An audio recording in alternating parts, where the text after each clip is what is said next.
Welcome everybody to another magnificent and wonderful episode of Real Talk with Dominic Santana.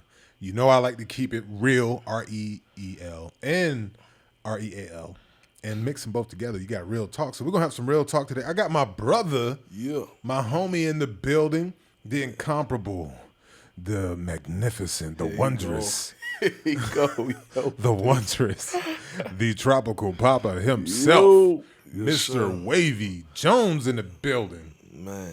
Sorry, we don't have an audience to like do a bunch of clapping for you stuff. We'll put it in. We'll fix it in post. All right. Jamie, you heard that? You know the film business. Yeah. We'll fix it in post. Fix it in post.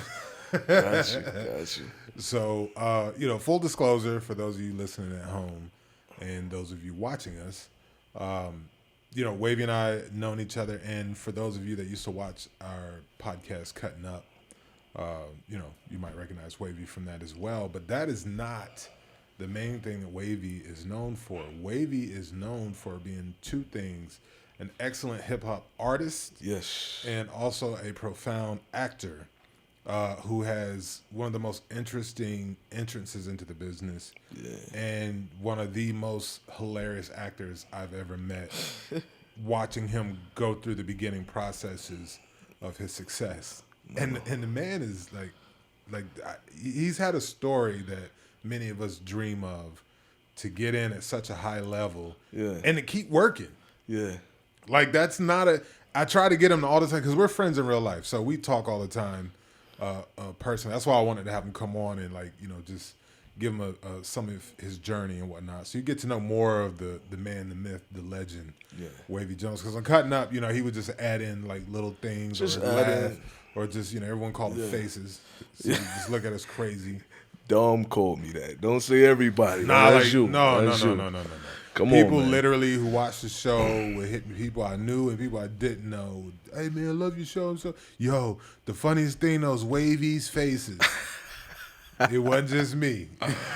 Oh, man. That's hilarious, man. But how are you, man? I'm good, man. I'm good. A lot of growth and elevation has happened since Cutting Up. Just life, man, and experiencing more just in the industry and life. And man, I'm happy to be back in the building. You know what I'm saying?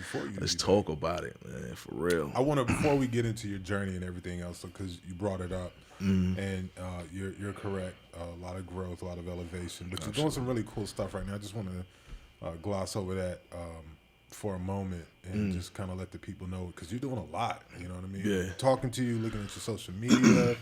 You know what I mean? Yeah. And, so just talk about on the music side of things. What you've been up to and what you got going on. With the music side, I've been working with a lot of dope producers. My people out in Philly, my bro Chase Flow. You know Chase, right? Yeah, Chase. Shout out to Chase. Yeah, shout out to Chase. You know what I'm saying? My boy, 87 and them, I was up in Philly working on some dope Wu-Tang jams. You know what I'm saying? They kind of went over some Wu-Tang jams or whatever, and they reproduced some stuff. So we going to drop that. I'm on the Wu-Tang show coming up the next season, man. So, yeah, so they trying to, so they kind of trying to, you know how people are trying to capitalize off that. Yeah. But independently, as far as music goes, that's what I've been working on. Outside of acting, just actually crafting the music, crafting the movement around it, opposed to just putting out music. Everybody just putting out music. It's not going nowhere. So my focus right now is to craft the movement around the music. That way, when we give it to the people, it's kind of like packaged, and a lot of different people are already in tune with what we doing. Type vibe. So that's always smart to do. Yeah, and a lot of people feel like not just a fan; they feel like they're a part of something. That's why you have the Beehive. You have whenever Cardi B calls her people. Like Lady Gaga calls her fan base the Little Monsters. And so so they're all, but it's brilliant because once you put that, like when somebody says I'm in the Beehive, everything Beyonce dropped, good or bad, they're gonna not only get it, which is money, they're gonna buy the merch because you gotta have a Beehive shirt with Beyonce on it. And if Beyonce drops new makeup or shoes or whatever, you the Beehive. You got to go get that too. And then somebody say something against her. Well, we're the Beehive, so Beehive get them, and y'all gonna get together and go get. So it becomes a lifestyle, not just Right. Like Tyler the Creator is another really good example. I don't know if he has a name for his fan base, but Tyler the Creator is literally, he's mainstream, but he's not mainstream. He's mainstream as far as numbers and how much sales, but he's not mainstream as far as his fan base and his music. He's got his own. You're either Tyler the Creator head or you're not. He's super relatable though. Tyler's very relatable. This summer, last summer I actually found his music. My cousin Priest kept telling me more and more about Tyler. I was like, let me check this dude out. And I really went and listened to him. I was like, yo, this dude is telling a story. Like, his stuff is like dark cartoons. You know what I'm saying? Like, as you listen to it, it's like it has a cartoon vibe, and it's like real stuff that he's talking about. So Tyler's really dope. You know what I mean?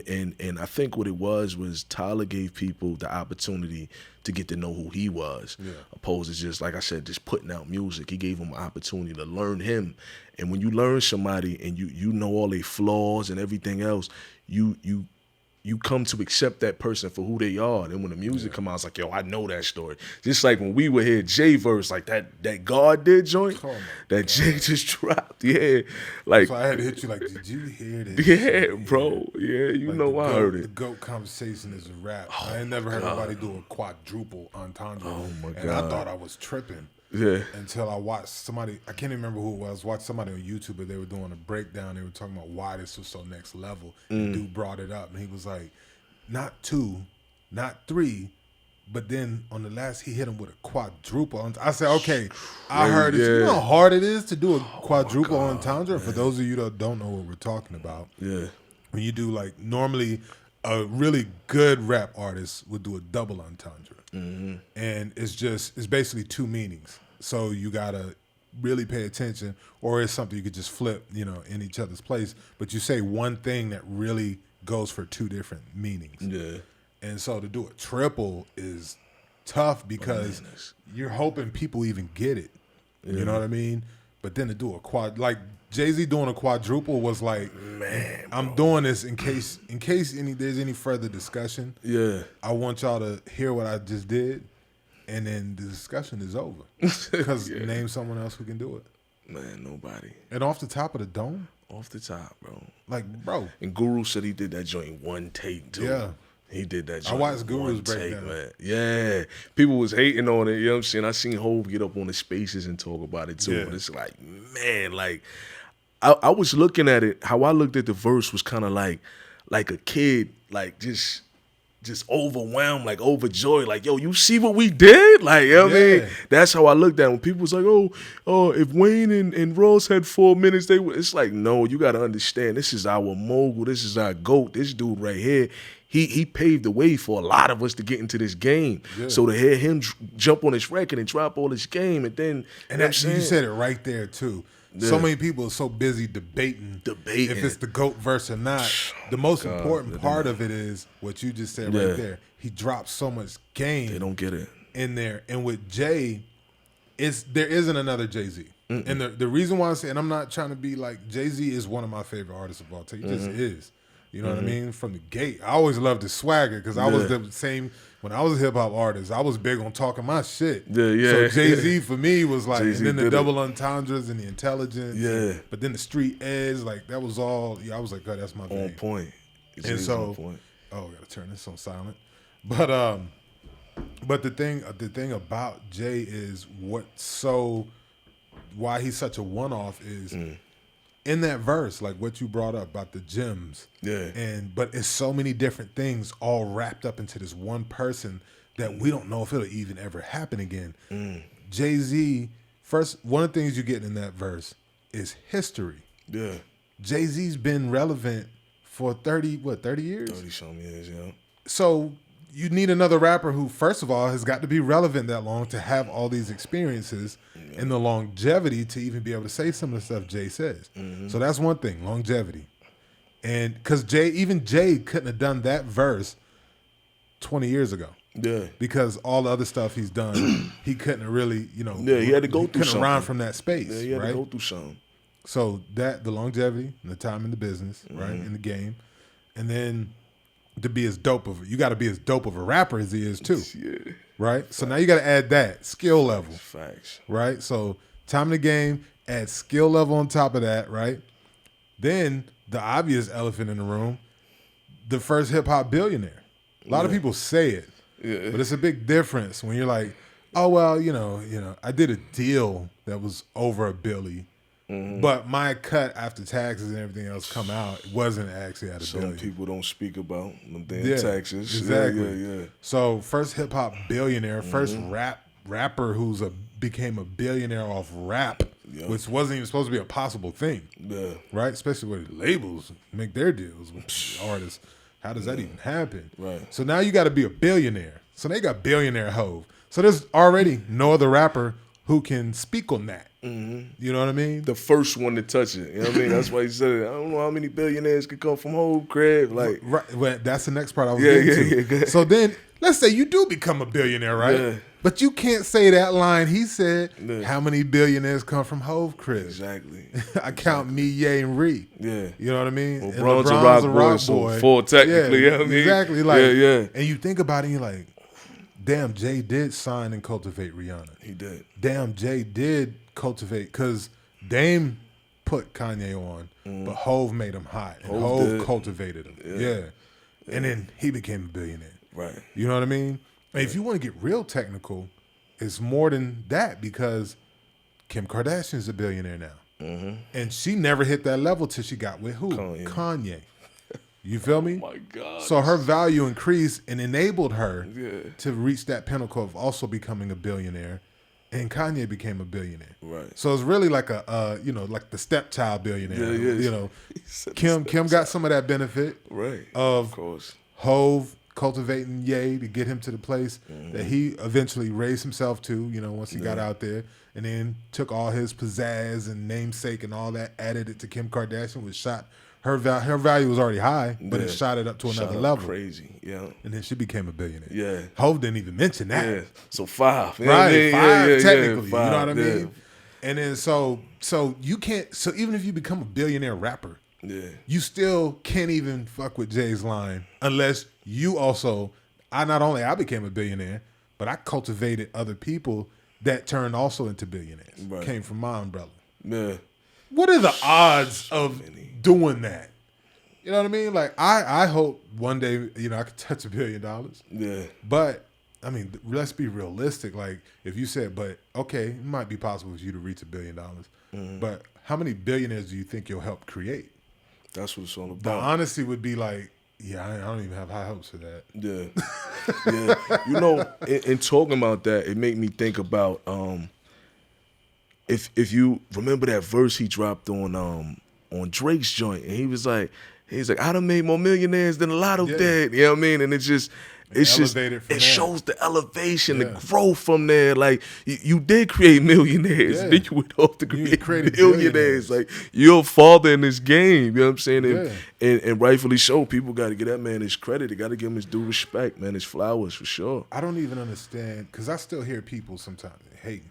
Yeah, I hear people like, he ain't the GOAT, he ain't this, he ain't that, or Jay's overrated.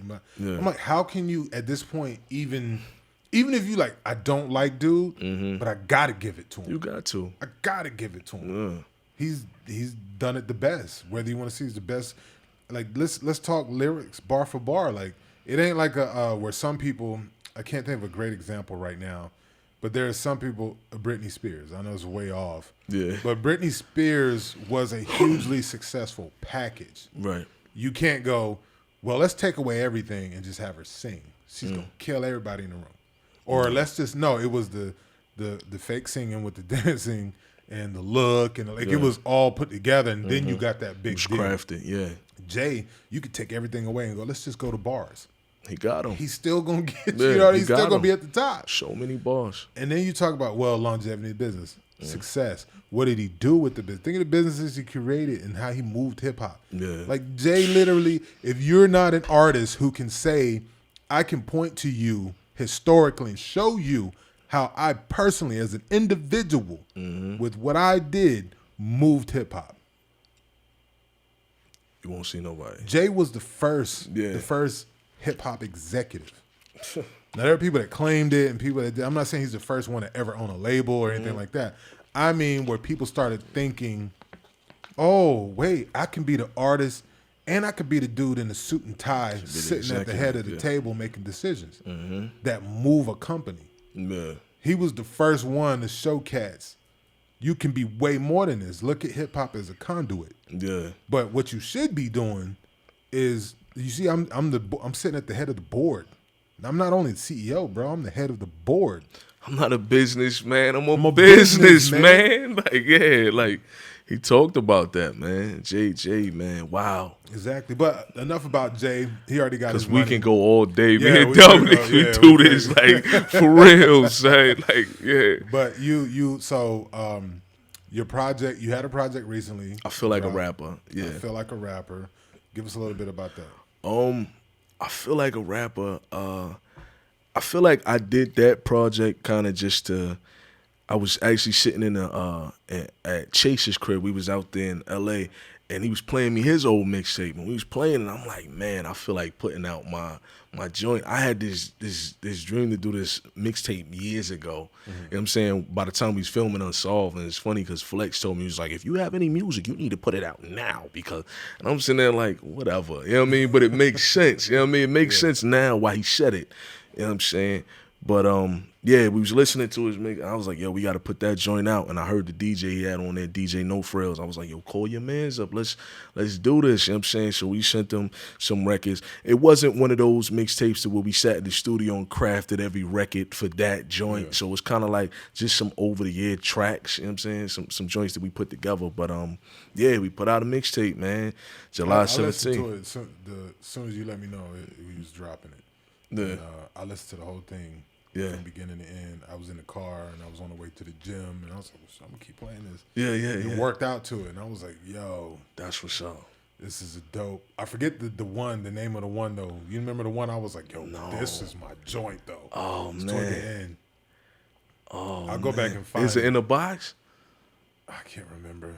I forgot you did hit me up and tell me that. I was like, for one of them joints. It was one of them joints where I listened to everything, and then when I got back to the crib, I was like, kept playing that one, kept playing that. Man, kept playing. I was like, yo, this shit goes so hard right here. Thank you, man. Thank you, bro. I feel like that's one of those. That tape is gonna be one of those overlooked gems.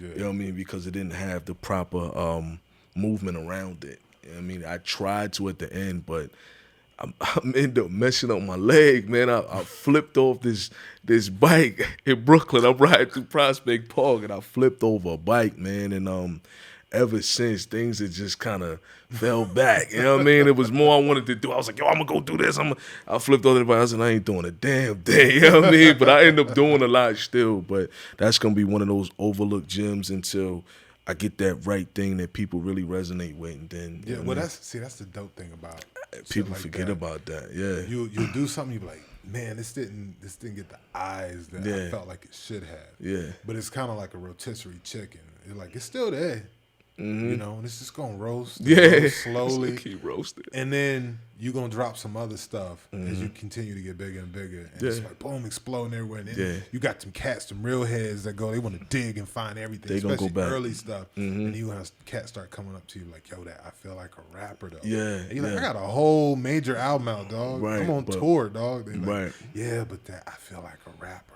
You know how they just start analyzing stuff. Yeah. I could hear your hunger in that one. I was about to say that. Because I forgot who said it recently. One of the rappers, it might be Drake, and he was like, he done did so much he don't even feel relatable no more.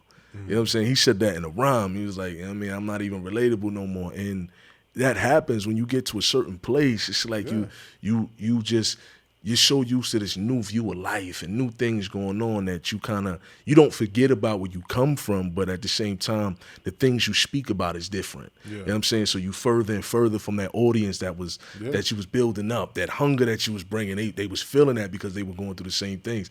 They don't relate to you being in a you know what I mean? 12 car garage. They don't relate to that. So it's different. So yeah, they all gonna go with that. You know who did a good job with that? Who? J. Cole. J. Cole did a great job with that too, though. J. Cole too, but J. Cole is still more of a niche taste. where Jay was still mainstream. Jay like balanced such a fine line. Yeah. Where Jay understood. I mean, I'm making so much money. I'm doing all these Sandro Pay and all that. Like these cats don't relate to this. Yeah. So what did Jay do? Jay didn't come back 3 albums later and say, I'm on the corner selling coke. It's cold outside. He wasn't talking like that. Yeah. Jay was like, okay, I know you can't relate to me, but you can relate to me being your goals. If I spit, like you should be going for this. You should be looking forward to that. Yeah. You can be this, you can be that. So then it made him still relatable in the way of, okay, I'm not relatable to him currently, but he's motivating me. I want to be where he's. It's That's almost like, I'm up here, but come on. That's why he said that Hove is a real nigga's dream. My only goal is make a real nigga still sing. And that bring me back. Something else you say, he said, I don't be in the project hallway talking about how I be in the projects all day. That sounds stupid to me. Like, I mean, you got to go with the times of where you at, but at the same time relate to the people. And a lot of people lose that touch with, you know what I'm saying, reality a little bit. Yeah, and see, the difference is where you can tell with an artist who gives a shit. Like when an artist, because the artist will tell you, we relatable and stuff. Another great example, DMX. Oh, man, rest in peace, DMX. But somebody who, when he said, I love the people, you believed it. Yeah, he meant that. You know what I mean? And Jay got in some spots where it was like, I don't know, is he really for the people? But then you look at Jay's moves and it's like, dude, it's obvious. He shouldn't have to rap a song to tell you, bro. Look what he's doing. Look what the money he's putting into this or that and programs and, getting people bailed out, getting people lawyers, all that, and not talking about it. I remember way back, when he was on MTV and he went over there and they built the water wells in Africa? Yeah, that was way back. I watched that recently. Nobody was doing that. Back then. Didn't you do something like that? I didn't build no water wells, but we went over there. We went over there to shoot the documentary Charity IQ, to spotlight the program of how empowerment works over just giving people stuff and be like, see, I gave you stuff. You should be fine now. Why are you still poor all these years later? Yeah. Wow. That's dope. But man. I want to go to because I want the people to know about you. They know about these guys and whatnot, and I want them to know, and they know about you, but I want them to know, intimate you, the deep down Wavyy Jonez. I want them. They know Wavyy Jonez. I want them to meet this John. Okay. You know what I mean? Yeah, I said your government. I didn't say your whole government. Bugging. Nah, for real though. It's tropical papa. It's all because what makes people fall in love with entertainers and artists is when they know them beyond the surface or beyond it. Because we're all caricatures. We have our pseudonyms. Even though, like me, I go by my real name, but like you know how it is. Like public me's got to be at least a little different. Than close private me. I have to be more guarded in public. I have to smile. Like I could be having a bad day, but I can't tell people to get the hell out of my face when they want a picture. So you have all of those, essentially fake elements that you have to give mixed in with the real you. Man, it's like you can't have a bad day. No, you're not allowed to have a bad day when you're entertaining. We're not real people. We're just some mystical beings. Some mystical beings. We hop out the TV every once in a while and go shopping at Walmart. Man. But so Unsolved was your first gig in film. Huge show, really great show. What year was it when you actually got casted for it? I got casted for Unsolved in 2017. Okay, so take us back to 2016. Oh man, where was Wavyy Jonez, or what was Wavyy Jonez doing? Wavyy Jonez was I got fired. Wavyy Jonez got fired, man. Wavyy Jonez got fired. I was working at McDonald's. You got fired for eating the fries? Yeah, I'll be fucking out. Nah. So I was working at McDonald's, and I had been working there from like maybe 2013 or something like that. And I just grew tired, man. To 2016? To 2016. You lasted 3 years at McDonald's? 3 years, bro. Jesus Christ. To where I said to myself, no offense to anybody that's been working at McDonald's for like 10 years. Yeah, because I know people working there longer than that. Yeah, I couldn't. Yeah, and I thank God for McDonald's. You know what I'm saying? I thank God for McDonald's because it taught me a lot that I didn't know, like different skills and stuff. How to make a Big Mac. No, man, yeah, shit like that. But it taught me a lot. You know what I mean? And what's it? Your other name, the Fat Mac. The Fat Mac. That's where it came from. Damn McDonald's. Damn McDonald's, man. I learned so much from those people, man. Everybody that I worked with, it was always something new. You know what I mean? It was like a social site. And it was like for kids that's coming out of school and all that. That's a proper start. It could be a proper start if you know what I mean. If you it's a rite of passage. Yeah, if you're looking for those, yeah, if you're looking for that type of thing. But I was working there, and in 3 years, I was like, yo, like if I don't leave it, I'm gonna die behind this counter. So I left. You know what I'm saying? I got another job. I was valeting cars. Why do you think you were gonna die behind the counter? It was me being dramatic. You know what I'm saying? Sometimes, for real, dog, in order to really get out of a situation, you got to think the most dramatic. Even when it comes to chasing your dreams, it's like, yo, like 50 when he said, get rich or die trying. You know what I'm saying? Yeah. It's that type of thing. I was like, I'm going to die behind this counter if I don't leave. So I actually asked you about that because that's a very important thing and a gem for some of y'all that's watching is that part of you is funny because what you become and when it has people just like, oh my God, it's you. Yeah. That's always in you. Mm-hmm. You might not even know what it is at first, but you get signs. I didn't know that either because I went through the same thing with all types of jobs. Wow. Even good jobs. I'm making bank. And then literally would go into there, after just a month or something and just my stomach, I feel sick to my stomach just walking in because it felt like I'm in prison, or there's something inside of me that's supposed to be doing XYZ is just being put on a chain and a muzzle put on it, and like I'm slowly dying. Wow. You know what I mean? Because, whatever you want to call it, the star inside of you. Or I was about to say because you knew you wanted more. You know what I mean? You knew who you was and you knew what you wanted, and it's like I gotta go through this. Yeah, I gotta go through this. Like, so back to your story, but I just wanted to point that out. No, that's real. That's such a real thing. Yeah, so that's how I felt. Me and him both went through it in different ways.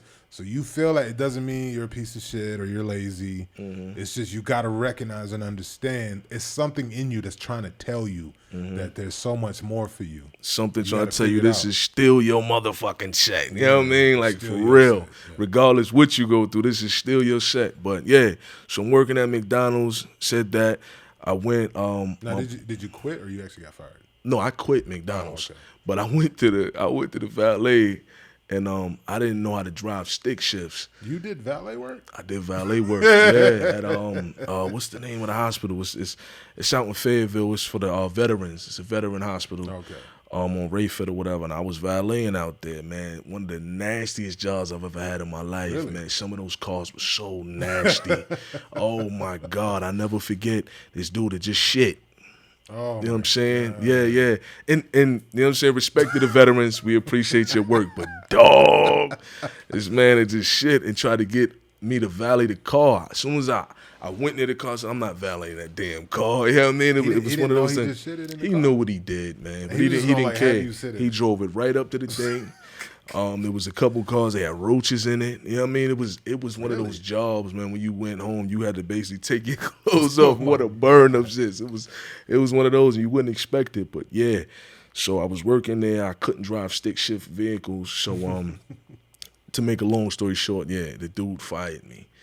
How many transmissions did you jack up? Like 2. I think it was like 2 of them. Like, Wavyy, you're costing us more than we pay you. Yeah, because I said the hell with it. One time I seen I was the only one there, and I was like, oh, he gonna know. So I just hopped in that joint, tried to just let it roll. You know Why don't you just tell him, dude, I can't. No, I ended up eventually telling him, and this dude after you jacked the car, I jacked the car. Like, oh yeah, by the way, I'm sorry, veterans. I checked the joint up, but yeah, so yeah, dude, this other dude start hating because me, I'm a big personality. So when I come around, people gravitate to me, and it was nothing but love. You know what I'm saying? We almost had like a little family up there. But there was this one dude, I forgot his name. This one dude, he just had such a problem with me. He started snitching on me to the boss, and the dude found out that I couldn't, and he put me part-time, so I'm driving around on a little scooter, picking the veterans up, taking them to the thing or whatever. Little golf carts, taking them up to the thing, and then he put you on the golf cart. Put me on the golf cart. So you could drive this shit. Yeah, he put me on the golf cart, and I was just driving that around. And then something happened between me and dude, and he fired me. So I was like, man, the hell with this. And at the same time, my boy is telling me, yo, stack up your money. We moving to Cali. He's already out in Cali. Bradell Cocky. Shout out to Bradell Cocky. He's like, we moving out to Cali. Let's go to Cali. This where you need to be. Cali? He was living in Cali at the time. Oh, at that time. Yeah, at that time he was living in Cali. So he was like, yo, you know what I mean, stack up your bread. So that's what I'm trying to do. I'm selling CDs. I'm doing everything. Then my uncle, I went out there. You just instantly like, yeah. Yeah. No hesitation. I was like, I said, yo, I'm ready for something new. You know what I'm saying? Okay. I've been chasing this dream for a long time. What if I go out there and it's a better opportunity? I love Fayetteville. I love Spring Lake, North Carolina, but there's a lot of crab in the barrel mentality around there. Yeah. You know what I'm saying? And that's in a lot of different places. That crab, I like crab in the bucket better. That crab in the bucket mentality. And when we snap out of that, that's when other people are going to be able to rise in those areas. But, you know what I'm saying? Out there in L.A., New York, Atlanta, they recognize dreams for what they are. You know what I'm saying? Out here, it's a reality in places. It's a reality. So in somewhere, places. because I'm from Fayetteville. Right. Shout out to Fayetteville. Shout North out to Carolina. I'm from Fayetteville, North Carolina. My father was Army, and whatnot. So yeah, I was born and raised there. Mm-hmm. And Fayetteville, like many other places, when there isn't, to us or to a lot of people, to me it was always real. I just didn't know how to get to where I wanted to get to. But for most people in areas where this stuff isn't happening, it's not a reality. It's not a realistic possibility that you could be an actor or a successful rapper or, you know, whatever is not normally seen in that area. Yeah. But then you go to LA, now Atlanta, New York, where it's like, no, it's big business happening around those dreams that you have. And so you can say it to people and they like, yeah, that's a reality. Yeah. And then people who are fostering it and wanting to do it, and you can find, you know, groups that you can elevate with and participate in things with and stuff. So so it's hard. It's hard for people in areas like that to not hate. We got to change that, man. We got to change that because there's some people out there with some beautiful visions and they'll never see clear by the people that we're already around, and that's sad because we should all like gravitate to that person and push them up. But like I said, that crab in the bucket mentality just stops all of that. I mean, but you got fired from the golf cart. Got fired from the golf cart. Bradell. Yeah, Bradell was like, yo, stack up the money, because that's what I was doing there. I was already stacking up the money trying, but I ended up leaving there. I got fired from there. I went out to... Did you go out peacefully, or was you, like, made it dramatic? I went out with a bang, goddammit. They was gonna know I was there. I went out with a bang. I was talking shit. Nah. It was just like, whatever, man. At that point, it got to where... Because he fired me once. You know what I'm saying? He fired me once because me and the white dude got into it. Roy or whatever his name was. We got into it. Yeah, I'm calling you out. Fucking Roy. Fucking Roy. Nah, but I thank God for Roy. That's another story. I thank God for Roy, because had Roy not did it, I might still be valeting cars. You know what I'm saying? So yeah, there's people like that in your life that mess. Yeah. Anyway, so I got fired, and then he called me back. So I went back to work there. I was working there for maybe 2 more weeks, and he fired me again. You got fired 3 times from the same job? Twice.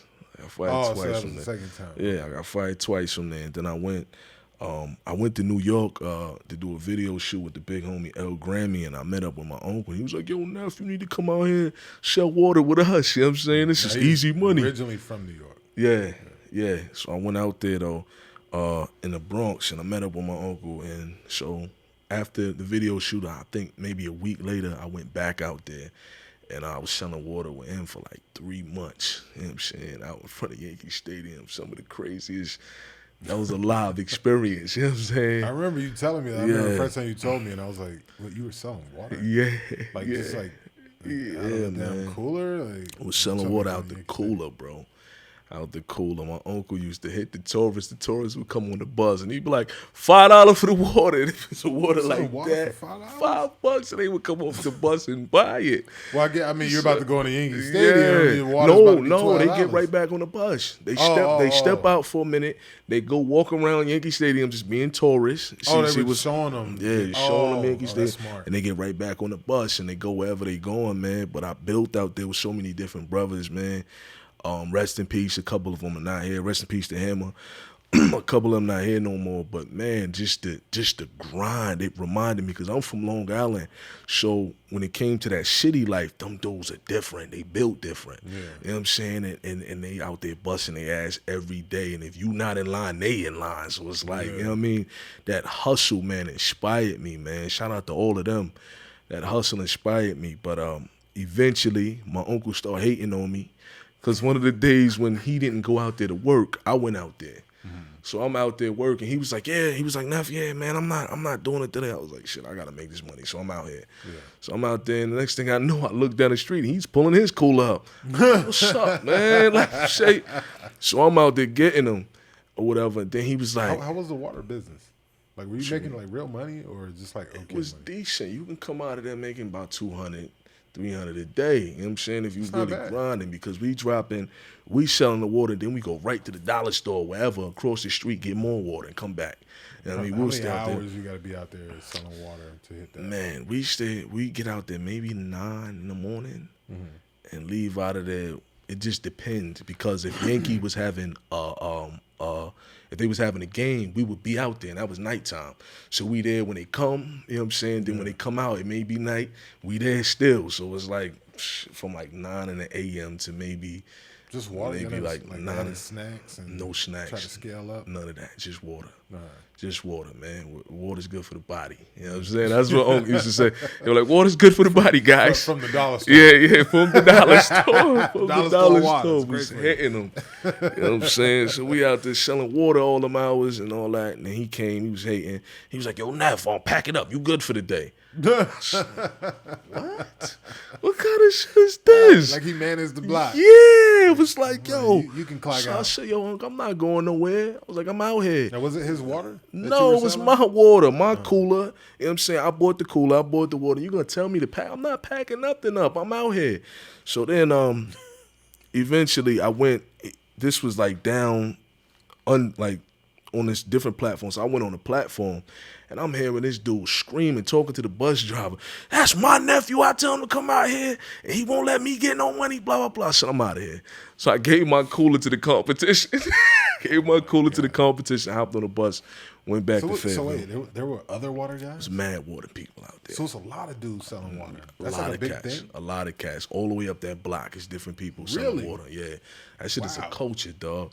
Really? That shit is a culture. They out there selling water, man. We need to make a TV show. It's almost like drug dealing, man. Really? Wow, that would be dope. Yo, wars. for real. We getting like shot over water. It was competition, man. Yeah, it was competition. Like it was like they would be bickering, like, yeah, they over there trying to sell water for this spot. They doing it for $3, blah, blah, blah. Let's hit them for $2. You know what I mean? It was that type of thing. So yeah, man, that was a vicious game. Them dudes is out there busting their ass to sell that water, man. So yeah, it's like drug dealing. But yeah, so he did that. I got on the bus, went back to Fayetteville, man, and a tornado hit. So the money I got from the GoFund, I had a GoFundMe, I had a CD business, and I had the water. We just went out to the people and we start, you know what I'm saying, just buying materials, buying different things and helping people out. So eventually, started a GoFundMe for the tornado? I started a GoFundMe for people to support me for my move to California. Gotcha. I was looking at that video last night. I did a video for it, you know what I'm saying, a nice little production for it. People was actually buying into me, man. I was going to say, shout out to those people, man. Everybody that actually donated. People believed in me, man. Nice. People believed in me. I wish they still did. But how much did you raise? I think we got, in that GoFundMe, we got at least $500 or something like that. That's something. Yeah, it was like $500, and then, you know what I mean? So we come back, doing all that, tornado hit, got the materials and all that. So eventually now I'm down to my last. I have nothing. So I'm like, damn, God, like did I just fumble the bag? It was like, but it was like, man, I'm you were taking your money and using it to help people that were victimized by the tornado. My money to help the people, man, because that means more to me. You know what I'm saying? It was like, that's dope. I just felt like, okay. Well, I don't know this about you. You didn't know this? No, you don't tell me that. Oh, wow. Well, I'm glad you're on the show, yeah. Real Talk with Dominic Santana. I'm talking to you about it now. So, yeah, man. So we did all that. And I'm down to my last. I have nothing. I'm like, damn, God, did I just fumble the bag? But I was like, I'm gonna trust God. I'm gonna trust God. So I was like, man, I'm going to the plants. I'm filling out the applications. The plants not hiring me. They're not even calling me back, man. Black & Decker's still out there? I don't know. Everything was Smithfield and Mountain Air at the time. Everybody's trying to get on the Smithfield and Mountain Air. So I went to both of the plants. I think Smithfield was the one that gave me the interview. I gave them an amazing interview, by the way. An amazing interview. And the dude did not hire me. I thank God for him, too. But that's funny. I did a celebrity golf tournament last year where the table they put me out, I was sitting right next to the owner of Smithfield. Like the whole company. And I was supposed to be there. I would have had some you words were for you, supposed to be brother. there. I would have had some words for you, brother.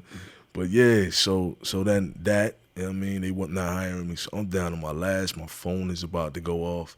And I'm like, damn, man. So I'm telling my mom, like, Mom, like, nobody's hiring me. I'm a loser. I'm feeling defeated, man. And my phone is about to go off, but I got one of these cheap plans, man. My mom took her last $20 and gave it to me to pay my bill. And I was like, I felt really bad about that. I felt really bad. No, I didn't even say it. It was like, I was like, damn, my phone's about to go off. And she just, you know what I mean, she heard me talking about it. I'm trying to find a way. And she just gave me the $20. I went and got the thing. I felt really bad about that. So a couple days later, chronological order. Shout out to Mom. Yeah, shout out to my mom, man. Shout out to my dukes. But a couple days later, I'm on Facebook and I see this guy hit me up, matter of fact, on Facebook. And he sends me this thing and I see this dude named Anthony Hemingway is looking for somebody to play Biggie, Puffy, and Pac. So I'm looking at it.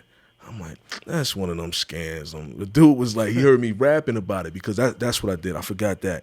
This dude named 3030 got on. 3030 from Fayetteville, rest in peace.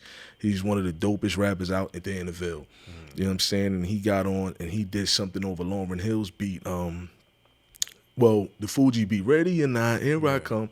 So, man, I wrote something just talking about how I felt at the time, but still believing in myself.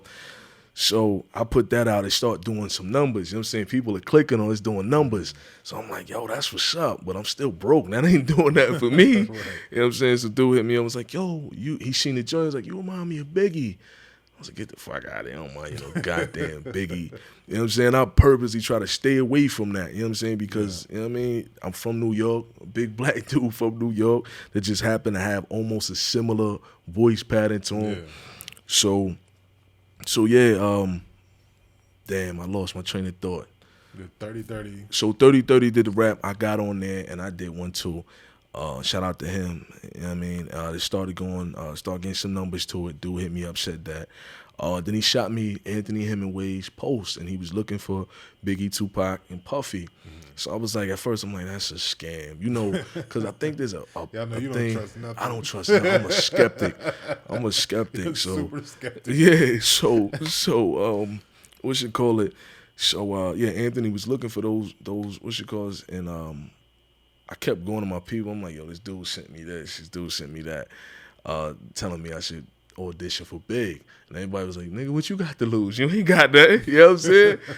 But there's something out there called backstage or something like that. Yeah. And it's a scam. Yeah. It's a scam. All them people that go to that joint, man, and they have them people come and then the building moves. It's like they have them come up to the building, they take the pictures. Yeah, you pay them about $5,000 and then you go back and the building's not there no more. You know what I mean? There's a couple people that ran into that. So that's what I'm thinking. And then I had just watched Everybody Loves Raymond, and his brother just got tricked up with something like that. So I'm like, yo, they trying to get me. But I did it. I said, whatever. You know what I'm saying? And I was like, man, God, whatever happens, happens. So I did it, sent it in. A few days later, this woman named Mia is calling my phone. She's like, hey, I'm calling from such and such, Jennifer Cooper Casting. You did a tape recently for Biggie, and the producers love you. I was like, keep going. You know what I'm saying? I'm like, continue. Here go the scam. What you want? You know what I'm saying? How much I gotta How much? You know what I'm saying? I'm like, and she's just like, yeah, they want to fly you on test for the role. And I'm still thinking, I'm waiting for the punchline. But the punchline. 2,000, 3,000 what? The punchline didn't come. Punchline didn't come. So in that conversation, so she said, "Yeah, we're gonna call you back in a few days and give you the updates." Where she took my information. She said, "We're looking to book you a flight and everything this day, that, and the third." So I'm like, whatever. So a few days later, she calls back. I'm like, this scam lady continues with this bullshit. You know what I'm saying? But yeah. So they sent over some contracts, man. You know what I'm saying? Was telling me how much I would be getting paid. Everything, man. Everything was laid out on the papers. I was like, I'm taking it around to people. I'm like, yo, what y'all think about it? They like, yo, do it. So, you know what I'm saying? We got a lawyer on deck. He looked at it. He was like, yeah, it's a standard contract. It's good. Mm-hmm. So I signed it, sent it back in. So at what point were you like, oh, this is real? Like you got the paperwork. Do you still think it was some bullshit? Still thought it was some bullshit. They haven't asked you for a thing, and they're covering everything. Yo, and you still felt like the scam was coming. Blame backstage, man. So I'm still thinking it's some bullshit. You know what I mean? So the lady, she calls me, and after I sent the thing over, I was like, watch him just stop talking. I was like, I just got scared. Watch him. She called me the next day. I was like, yeah, so we got the flight. I was like, wait a minute, hold on. You know what I'm saying? It's starting to click, like, wait. But I'm still like, I'll believe it when I see the ticket. The ticket came through. I was like, wait, hold on. This might be real. I'm going to LA. You know what I'm saying? So God put LA in the plans for me. You know what I'm saying? So I'm thinking at the time, I'm like, well, maybe this is God telling me, okay, I'll give you a chance to see LA. You know what I mean? So you know what to dream for. Mm-hmm. I go out there, man. You know what I mean? The car comes pick me up. Let's come back a little deeper. Yeah. Bring me back. Where we at with it? Slow it down just a little bit. All right. You first of all, who took you to the airport? No, the car pulled up. Oh, they sent you car service. They sent me car service. Yeah, I forgot. Yeah. To pull up. So I forgot that's how the big networks do it. They'll send you a car. What? So once it finally clicked for you, because I know how you are. Yeah. Once it finally clicked for you, I know you went to mom's. Oh yeah. What did your mom say when you told her what was happening in that? Did you tell her from the beginning, or you didn't say nothing until you saw it was real? I did. I was telling her. You know, my mom's like my best friend, so I'm telling her everything. And she's just like, I think I get my skeptic from my mom. You know what I mean? So we kind of like we eyeing it like both y'all side. Yeah, like I don't know. You know what I'm saying? So yeah. So what do you think when the car pulled up? She took pictures. She was taking pictures. Yeah, she's taking pictures. Like, wait a minute, what's happening here? So yeah, man, I the car came, picked me up, dropped me off at the airport. I mean, I got on a plane. I went out there. How were you feeling going through the airport, knowing you about to fly to LA? I was hungry. I was hungry, bro. I ain't had no money. My mom had just gave me. She asked the neighbor if we can borrow like $20 or something like that. Man, I got to the airport. It was so early in the morning, I didn't have time to really eat. So I went, spent the 20. You know what I'm saying? The airport food is expensive. Yeah. I spent the 20, man. Why don't you just eat on a plane? Did they fly you first class? No. Oh, At the time they didn't. They put me in business class. Oh. So I'm right, you know what I'm saying, after them or whatever. So I spent the 20, man. I get out to LA and I'm like, damn, I'm gonna be out here for 2 days and I don't have no money. I have no money. So that's a story in itself. So, you know what I'm saying? The day I got there, my boy Brodell was telling me about the trains, how the trains work. So I went to Hollywood. No, he wasn't out there. I think he had just went back home for something. And he was telling me how the trains work and everything. And you didn't know nobody out there? Nobody. I have nobody out there. So I hopped on the train and I went to Hollywood. And I'm like, oh my, this is the shit we see on TV. Like, I'm like, yo, looking at the stars. You know what I mean? I'm like, wow. So I ended up working up I was hungry, you know what I'm saying? Afterwards, I ended up working up a hunger or whatever. So did you go start selling waters? No, I thought about it. I said, where can I steal some water at? I had to do something, you know what I'm saying? But there was dudes out there, very aggressive dudes out there on Hollywood Boulevard, selling their CDs and stuff. Hell yeah. You know what I'm saying? So I went back to the hotel, got ready for the next day. I didn't eat nothing. So the following the whole day, I just ate at the airport. You didn't say nothing to like the people? Let me tell you, I gotta tell a story. We got time? Yeah. All right, so I'm like, yo. So I go back the next day. I wake up and I'm starving. And I'm like, oh my God, I'm out here to play big and I can't even eat. Like, so I woke up in the audition the following day. You know what I'm saying? First and foremost, I went down to the Ralphs and I stole some chapstick. Father, please forgive me. I didn't have no money. My lips were super dry. I went down there and I'm nervous and everything, man. My lips are dry. Look, hold on, man. Hold on, real quick, guys. I hate to interrupt his story, but I just really want to, I really want to pull this moment because this dude has just been flown out to L.A. to go and test for a major network television show, to be one of the stars of it. Yeah. And before he goes to this testing, he steals a little ass thing of chapstick. I'm not a thief. Like, yo. Damn the chapstick. I'm sitting here like, what would you have done if you got caught? And they're like, hey, your guys, we had to arrest him for stealing chapstick. That was on faith, man. That was on before faith. A life-altering audition. And I got to tell you what I did after that, too. Because eventually I did go back to that same place. And I said, where's the manager? Where's the? And I paid him for the, let me keep going. Let me get you. You stole the chapstick. Almost risked it all. Oh, Dominic. So yeah, I took the chapstick. I go to the NBC building, man, and I go way up to the top floor. And when I stepped in there, Jamal Willard was in there. Mm-hmm. So I'm like, here go the scam right here. What are these people doing? You already got Biggie in here. Like, what's happening? You know what I'm saying? So here go the scam. It's the scam. You already got the dude. Like, what is this, man? Is this like a tax write-off or something?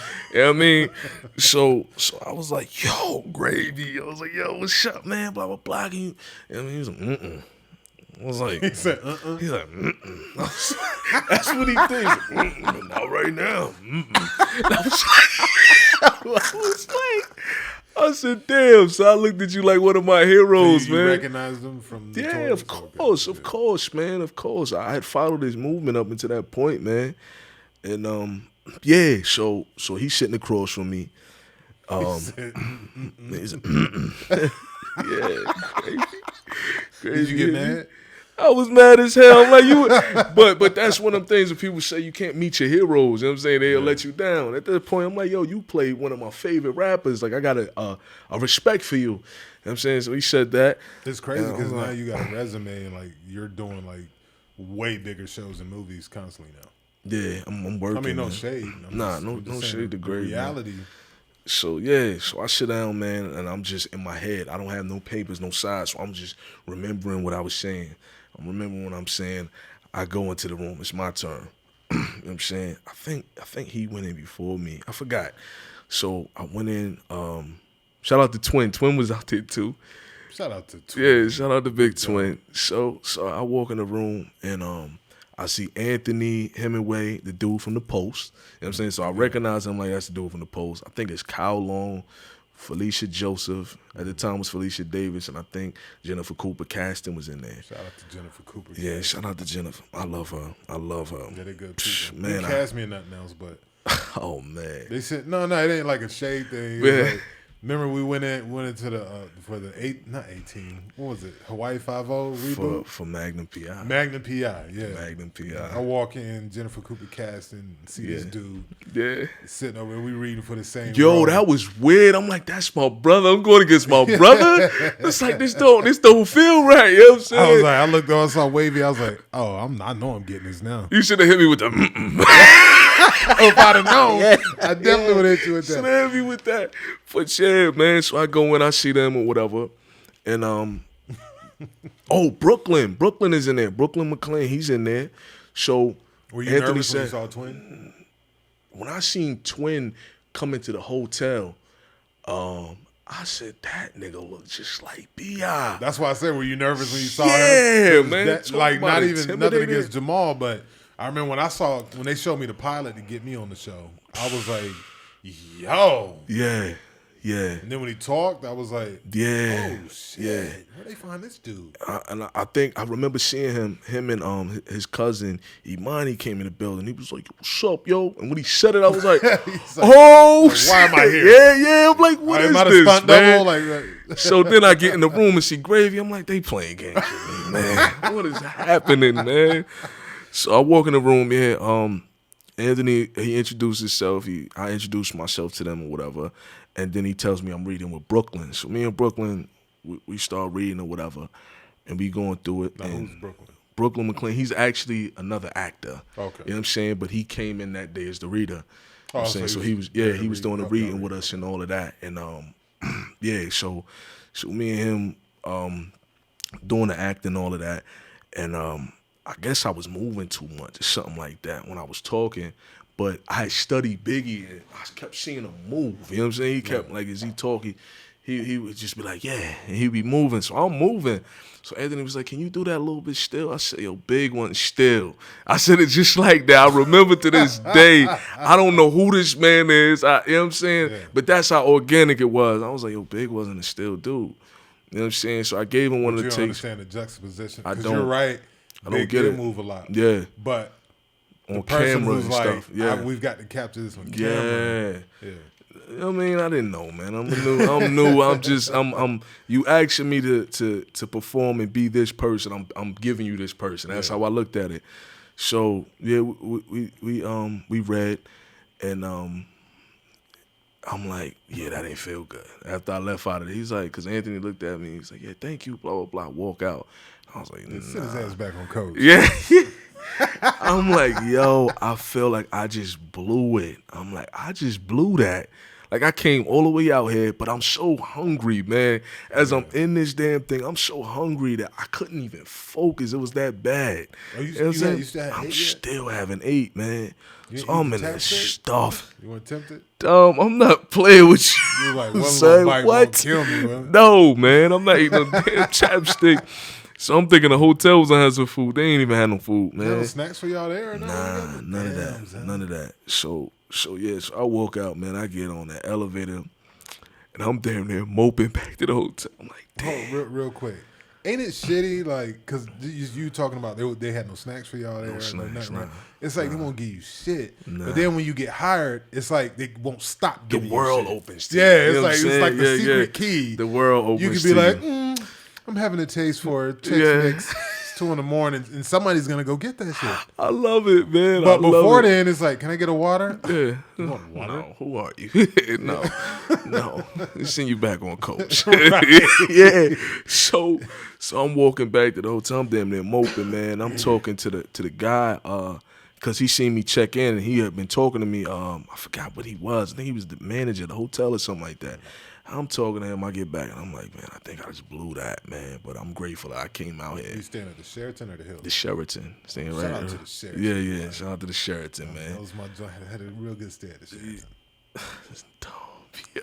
You know what I'm saying? Like the views and all that. The views wasn't that dope, man. But I had a ball. you was on the top floor and all? Yeah. I did go on the top floor of that joint too. So yeah, man. So I'm talking to him. My phone start buzzing. It's Mia. She said, hey, baby, where did you go? I said, I just came back to the hotel. Like, I was done with the audition. She said, they want you to read with a Tupac. I was like, oh, I'm not fumbling this bag. I'm going back over here. So I'm going back over here determined, dog. I done found some sides. I'm looking at the sides again. I'm determined. I'm walking back over here. And I met this brother, Darius Love. You know what I'm saying? He was coming in to read for Tupac. Yeah, shout out to Darius. Shout out to him. Genuine brother, man. Oh, he's who read with you? Genuine brother. I'm going to tell you what happened. So I walk in the building. I see Darius. He's sitting next to Gravy. They conversing. And I'm hearing Darius talking. His mannerism, I'm like, that's like Pac. I was like, it's basically like Pac and Biggie. So I stepped away. You know what I'm saying? I stepped away for a minute, then came back, sat down. Then Darius came over. He was like, yo, how you feeling, big? I was like, what? He was like, that's your character, ain't it? I was like, yeah. So I go back, you know what I mean? We converse acting like we Tupac and Biggie or whatever. And he was like, yo, come over here. So we go over into this, we go right like near the elevators and we going over the lines. You know what I'm saying? He's helping me. I didn't even say, you know what I'm saying, like, yo, I feel this. He was we going over the lines. He was like, yo, they ain't fly you out here for no reason. He said, think about it. He said, they flew you out here. They just made an investment. He said, they ain't fly you for no reason. No, because normally they'll tell you where the callback is. Right. It's your damn job to fly. Right. But when they want you, they just want to make sure they're right. They'll fly you. Yup. So me and him going over the lines. Felicia Joseph seen us in the hallway going over the lines. She was like, hey, come in this room. She gave us a room. We in there practicing. You know what I'm saying? And Darius is adding lines. I'm like, why are you adding lines? That's not the lines. You know what I mean? He's adding lines. So I was like, okay, this is cool. So I went into the room finally. After I was practicing with him, I go in the room. I read with this brother named Richie Loco. So I'm adding lines. I'm just throwing lines out there. Darius wasn't there as a reader. No, he was. He came. No, he wasn't there as a reader. He came to audition for Pac. Yeah, he came to audition. So Mark wasn't on yet. No. Okay. No, Mark wasn't on yet. I seen Darius do I seen a video. I don't know him personally. I just know of him. Yeah. But I seen a video he did years back doing a Pac impression. I was like, yeah. He's dope. He just don't look like He's him. dope. He got that energy though. Yeah, You know what I'm saying? His energy, man. That's a good brother, man. Shout out to him again, man. But yeah, so I go into the room and I'm reading this time with Richie Loco. So there's a thing in the pilot you would see where Pac pulls out a gun. And he's like, what? Say hello to my little friend. I said, damn, nigga. When he go to the bag, I'm like, damn, nigga trying to rob a bank or something? At the house. And everybody started laughing in the room. I was like, wait a minute. Do they do that? Or is that something they do? Like, I just added that line. And in the pilot, if you look in the pilot, they added that line in there. Shout out to Wavyy Jonez. So, yeah, man. So yeah, I did that. Anthony came and shook my hand this time when we finished with so that was, you improv that. I improv that. Oh, you couldn't tell? I did. Yeah, I improv that. It seemed like that's what it was. And yeah, so Anthony shakes my hand or whatever. Everybody in the room was showing me love and all that. I walk out. I think I was sitting there for some reason, and Gravy came out the room. He had just read with Mark Rose. Matter of fact, this is after they went in. I went in, but when I seen Mark get off the I'm like, that's dude from straight out of Compton. You know what I'm saying? Then I seen Gravy. I'm like, yo, they basically got both the people that play these characters. That should be them. But they want a younger, fresher Biggie. I'm guessing that's what it was or whatever. So I went in and did my thing. Then I left, man, and I was more happy. You know what I'm saying? So let me get to the food part. So finally, when I get back to the hotel, I'm like, yo, I'm starving. I don't know what to do at this point. I don't think Cash App was a thing at the time. I'm like, I'm starving, man, and you don't know nobody. I don't know nobody. Yeah, so shitty. Felicia Joseph, if I'm not mistaken, I texted him and I told him, I was like, yo, you showed me a lot of love at the thing. I appreciate you. I told him my dilemma. It was like, yo, I went in there. I was starving. I didn't have no food or whatever. So she said, you didn't eat? I said, no. Man, she said, give me a minute. She said, she took a couple minutes, had some dude reach out to me, man. This dude sent me a big-ass pizza to my hotel room, big Coca-Cola. I don't even drink a soda. He sent me a bit, but I drunk it that night. You know what I mean? I was like, all right, that's what's up. And she also, man, she got me what is that thing that they call when you go out somewhere? A per diem. You know what I mean? You know you're not even supposed to get that technically. You know what I'm saying? She got me a per diem, man, and I was able to pay my phone bill the next month.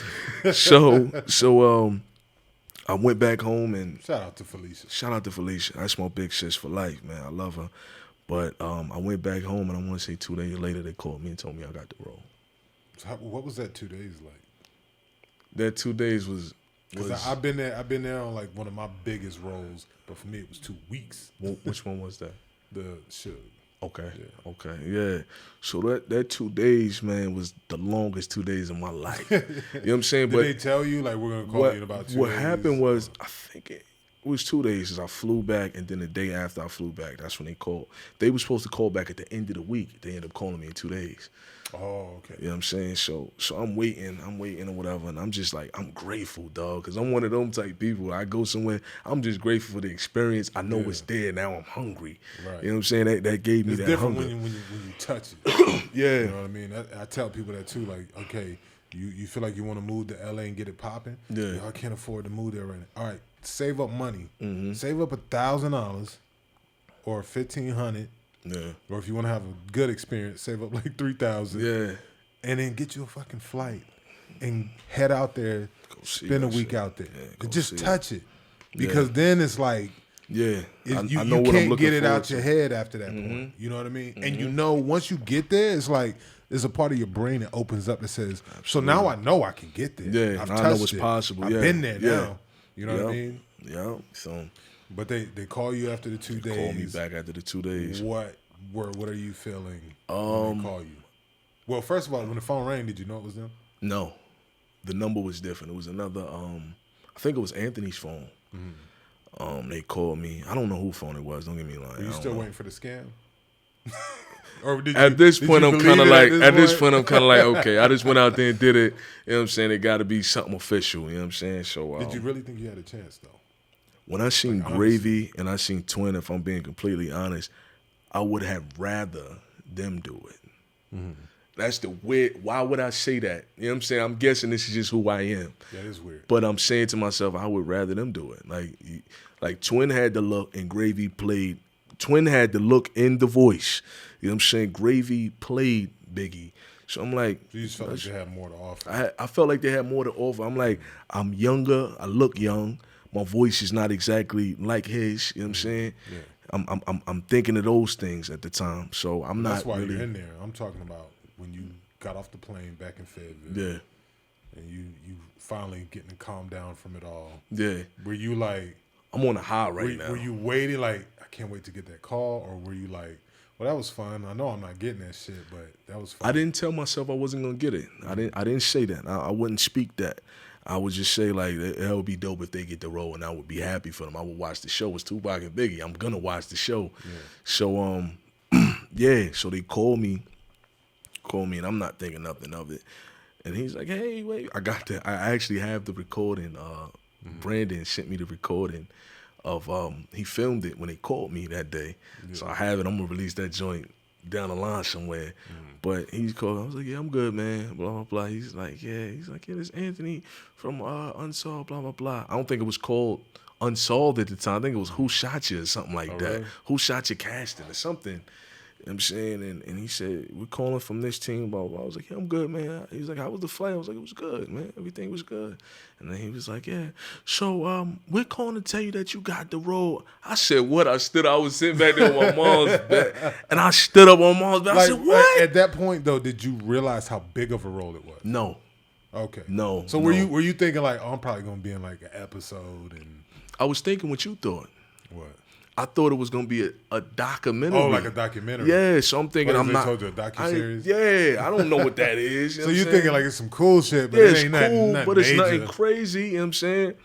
So so I'm thinking, I'm like, yo, word? Like, I'm just thinking this is an opportunity not only to show my face, but to get some funds. You know what I'm saying? To be able to do a couple of things I need to do.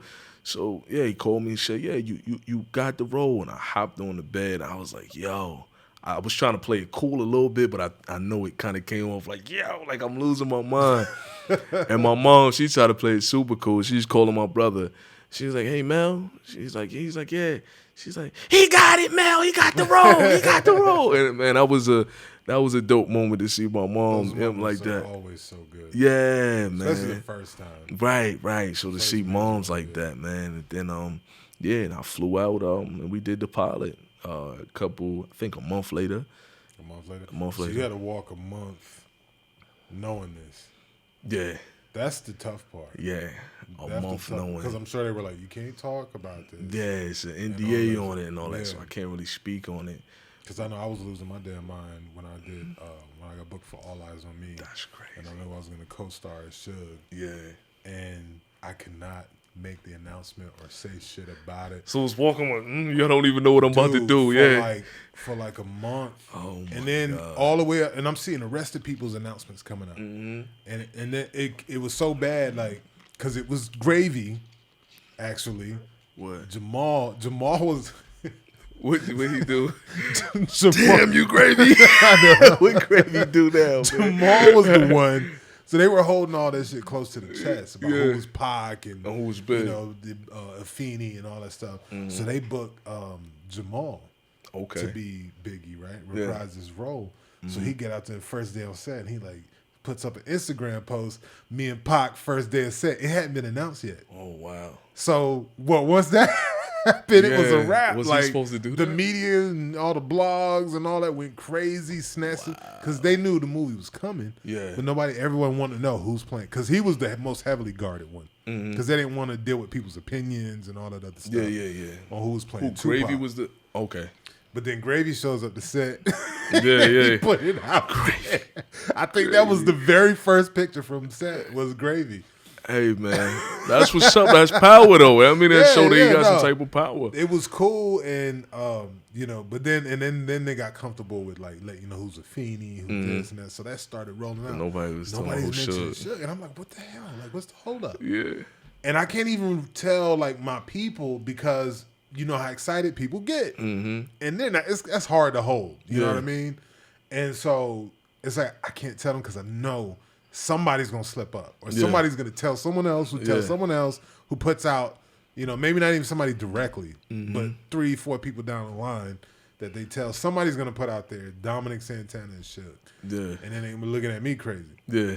And so I'm hardly. I think I told maybe like 2-3 people at the most. You know what I mean? People that's able to hold water actually though. Yeah. And then just walking around. Yeah. And I'm seeing, and that's the thing, it's Pac. So everybody, all the blogs, can we know who all the main people are now? But who is Suge? Who's playing Suge? And I'm just sitting there watching all this and can't even answer it. That's so crazy. And then finally, we get all the way to my first day on set. And I'm like, when the hell am I getting announced?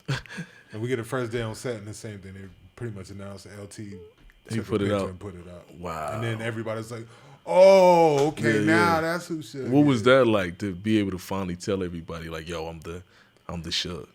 I'm the Suge. God, it was like it's like releasing a burden. Yeah. Because I was seeing how much love everyone was getting. And as an actor, that's a huge opportunity, when you get that publicity going like that. And then, because then everybody wants to reach out. Everybody wants interviews. Everybody wants, this and that. Wear my clothes. Do this, do that, And I can't say anything. And we get all the way to set. And I'm like, damn, when am I getting enough? And here's the thing. What made it crazy, nobody else's was this crazy. Yeah. On the only reason, I would say Pac, because that's the first thing everybody wanted, who's playing Pac. So once that was known, then it was like, okay, cool. Everybody kind of relaxed. But then how they drug out the who's playing Suge, that's a pivotal character.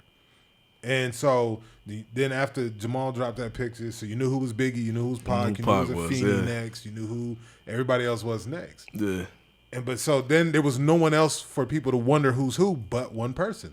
So now everybody's hyper focused on who's playing Suge. Yeah. And so then that's all you saw. Okay, but who should? Yeah. So you get there, and you get to that point, and you're jumping on the bed. Yeah. Oh, you forgot to tell us about the chapstick. Oh, when I got back out there for the pilot, they gave me a car, and I drove back over there to the route. Wait. Okay, you made it sound like you went after the audition and went back to them. No. So you waited I didn't have no all bread. the way to the No, I didn't have no money. I didn't have no money, but that just shows how genuine, you know what I'm saying? Not to brag on myself, that shows how genuine I am because I didn't get caught, you know what I'm saying? But at the same time, it ate me up that I went over there and did that because that's not my style. You definitely are a person of high moral character. Yeah, that's not my style. So I went back over there and I told the dude what happened. And I went to go. He was like, dumbass, you came back? Yeah. I went to go give him the money for it. He said, no, that chapstick was on us. Congratulations. I was like, yo, this is crazy. Wow. Think of the story you gave that dude. The moment. Because he probably was like, yeah, all right. I gave him the whole rundown of what happened. You know what I'm saying? When the billboard stuff started going, he was like, yo. That dude stole chapstick from my store. You know what a story, though. Yeah, man, for real. All great careers have to have a great story. For real. Like, I don't care who you are. Anybody you talk with massive success in this business, when you ask them, what's your story? That's why I like doing this show this way. Yeah, because all the people who are not that successful, it's because they got a boring-ass story. They didn't go through shit. They didn't have to fight for nothing. They didn't have... So their career's like, yeah. And that's what a lot of people don't realize out there. The battles and the journeys that we had it's like our life is a movie. Yeah. To get to making movies. You know what I mean? So real. everyone you see that's really successful, or even moderate success to highly successful, ask them their story, and you just be sitting like, holy blown away. shit. Yup, You know blown what away. I mean? Like all of that. Yeah. Yeah. I was listening to Michael B. Jordan's story to a couple people, and I'm just like, wow, everybody has a story to how this happened. It didn't just happen overnight. You know what I'm saying? Yeah. They went through something. You know what I mean? And God would send us through that season, you know what I mean, to bring us to the place that we're appointed to be. So, yeah. And so, you know, I want to rehash Unsolved because we're running out of time. But so Unsolved happens. It's crazy. It's insane. Right. Wavyy, for y'all that don't know, he makes money, but he's cheap as hell, which is, you know, actually a good thing. I'm I applaud him for frugal. Nah, he's cheap. Imagine real quick, y'all. Short version of this story. Yo. He gave me one of the most classic, funniest, true Hollywood moments that the world didn't get to see, but it is a true Hollywood moment for me because I ain't never seen no shit like this in my life. Like that was I seen it all. I thought this dude gave me a moment that I never even imagined I would ever get a chance to see. Yeah. Or even know about, which is he bought this cheap ass Honda, right? Cash. I first saw it, I said, dog, you making too much money to be rolling around in this shit. Yeah. And he was like, nah, it's paid for, man. I was like, You got nothing to come worry on, about. fam. Like, you know, Yeah. you don't have to go get a Bentley or nothing. Meanwhile, but Dom driving around in big ass SUVs and what else you had? Escalades and shit. I'm like, yeah. But I'm like, yo, you spend a little something and, you know, get you something reliable at least. He's like, nah, Dom, this is all I need. Yeah, shit. I'm like, all right. And I told him, I said, wow. I said, you got all them damn billboards. You on billboards all over LA now. I said, you gonna mess around, end up breaking down by one of your billboards. He spoke it on me. And sure enough, this dude's car went to the blitz. And he's sitting there with the hood of his car up and the damn back, his big ass face. Big ass billboard. On a billboard. It's right there. My car's broke down. I got the hood up and there's smoke rising from the joint. I wish I could have captured that picture, man. Like, yo, this is reality, dog. That's some shit. Like, you can't even write that. Yeah. Like, that just has to happen. Like, you can't even make that stuff up. Wow. But we went from that, and then you went to more shows. Yeah. You did Reprisal, you did Dickinson. See you yesterday. The Spike Lee joint. Mm-hmm. What else? You just recently did the Wu-Tang thing. Wu-Tang joint. But you did something else. The too. Adults. There's a couple. Magnum P.I., Young Rock. Oh, right quick. Young Rock, yeah. Right quick. Let me go to Magnum P.I. Shout out to Jennifer Cooper. You know what I'm saying? The dude, when I went and did that audition, we was both auditioning for TC. When I went and did that audition, the dude, I forgot his name. Please forgive me, brother. I forgot his name. But he had another role in mind for me. So Jennifer Cooper, she vouched that I'm sitting out in New York one day. I'm doing a podcast, and I see my manager calling me. It's like 9 o'clock at night. I'm not thinking she would be calling me. So she has her and my agent on the phone and telling me that I just got, what's that word they be using? Because I didn't audition for it. What's that word? Direct offer? Yeah, I got an offer to play a role in Magnum P.I., and they're gonna fly me out to Hawaii to do it, man. So fire. Yeah, so that time I went in and did that, I was still seen, and the dude ended up booking me for a role still. They didn't book me for shit after that. They didn't book Don. But Don's but I dope. was happy. Yeah. I was happy to see It's him my in dog. there. I was happy to look at pictures online of him in Hawaii. Imagine a young dude from New York. Never been nowhere. Never been nowhere from New York. Yeah. Now he in Hawaii, and that's where Tropical Papa was born. That's where Tropical Papa was born, yo. That's where Tropical Papa was born, man. Dude loved Hawaii. But now your talent is taking you. You went from going nowhere to around the world. Yeah, you did all Young praise Rock. to the Most High. Yeah, And y'all were that's the one you did in Australia, right? yeah, Yeah, Young Rock in this dude's over Australia. here petting Had never been out the kangaroos. country before, but yeah, I went there. Young Rock killed out it. there. Yeah. Like when I saw you on your, I believed in you already, and you know this. But when I saw you on Young Rock, and I saw like how you did the character and whatnot, I was like, I said he took it serious. Yeah. Like that's acting, son. Yeah, you know what I mean? I should have took it serious and got in the gym too, but I didn't. I look crazy on there, man. But no, you killed it, and I was like, you did your thing. Yeah, you did man. your thing. Yeah. And so, because the funny thing about him is like, he was like, oh man, this business. I was like, you don't like I'm nothing. gonna be real though. I'm gonna be real. And this dude said this. I don't remember the terminologies, but we went to this thing to where we was trying to pitch the Unsolved to get Emmy. Mm-hmm. What is that called? That's not the TCAs. It's something else that you go to. Mm-hmm. FYC for your consideration.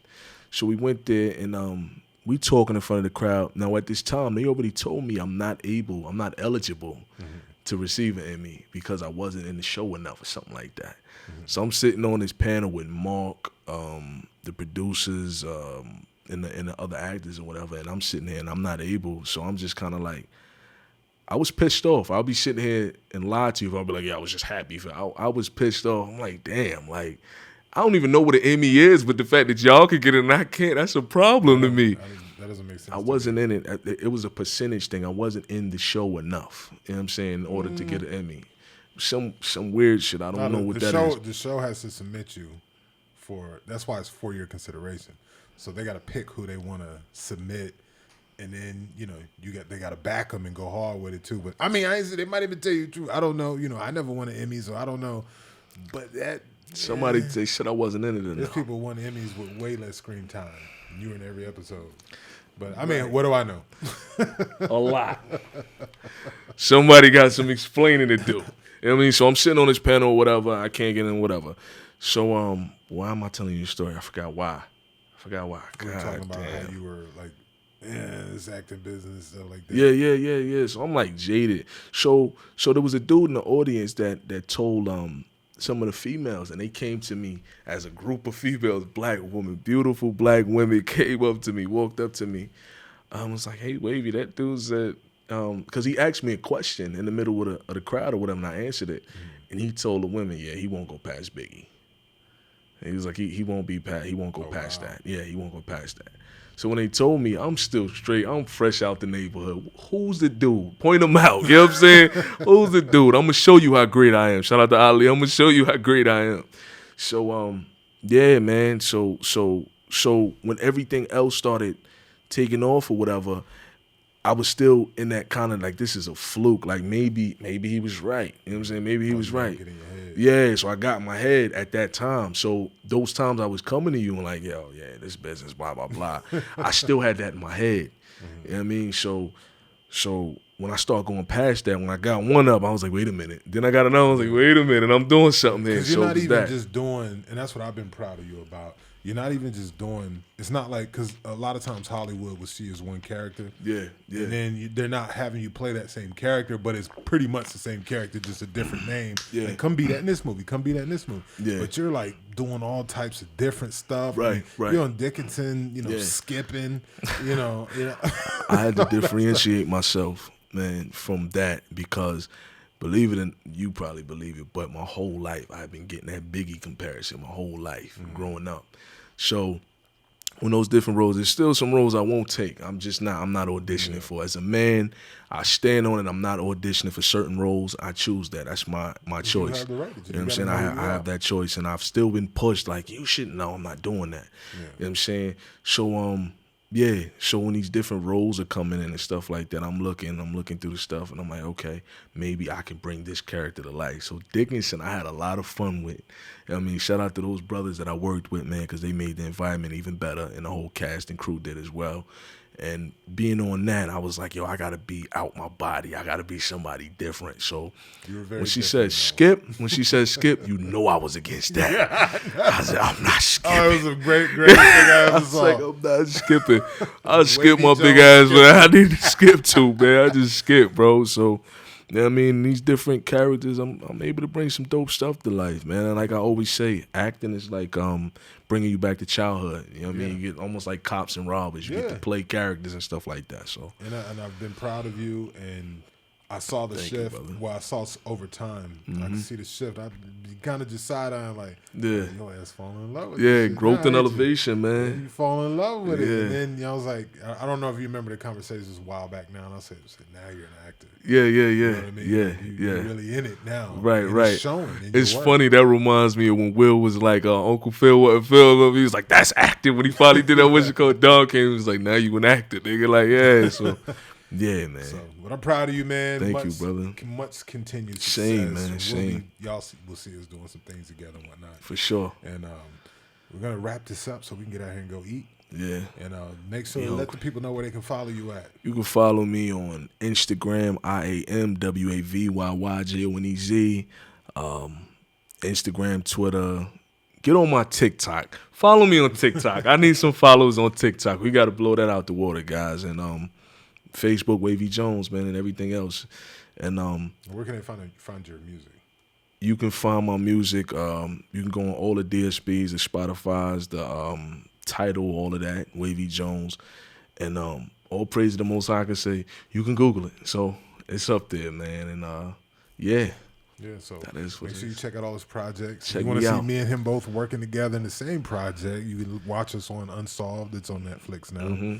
And I mean, he's got shows on Hulu, Apple TV, Yes, sir. some Yes, of sir. everywhere, and plenty more stuff coming. And definitely check out his music. Definitely a prolific artist. And I mean, if you like the garbage and the fluff and the trash, you want to hear people talking about shooting 39 people in one song and Molly and all that. All right, well, go listen to that.